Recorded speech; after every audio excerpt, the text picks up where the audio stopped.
Listen this truth. Mani mwisekana natwe kugira ngo mutwereke yuko muri inshuti zacu. Twarangije kumenya abo muri bo. Twarangije kumenya ko muri ibirondwe bidufashe ku mubiri bitegereje umunsi umwe ngo bitumwe amaraso yose ashiremo. Ese urwo rukundo nirwo mu nkunda? Ese urwo rukundo nirwo ugenda uratira bagenzi bawe? Niwe muntu umunsi ku munsi wari ufashe inzozi zanjye mu biganza byawe, nta nubwo ushaka ko zigenda kameme. Warangiza twaba turi kumwe ukansekera ukanyereka yuko turi inshuti.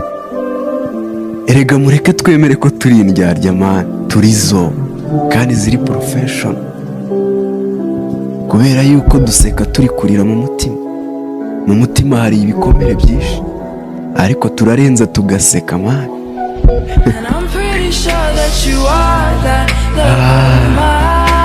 Aba nibo turi indyarya.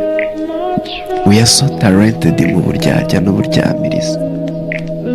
Usibye Imana yonyine man, niyo izi neza icyo nshaka kugeraho, niyo izi neza inzozi zanjye man.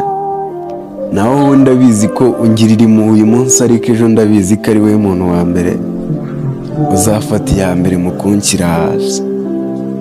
Ndabizi ko ari wowe muntu urega unyereka inzira yo kunyuramo nziza, ariko byagera imbere ukantegamaho.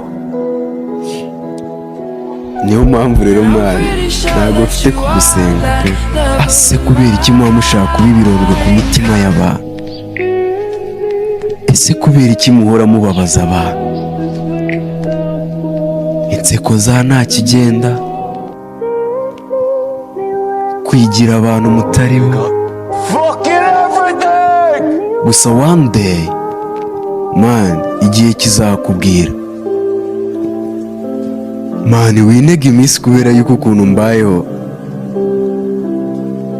ntacyo ubiziho.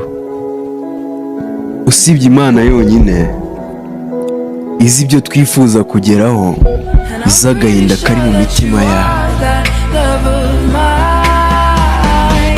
izi ibyo dutekereza.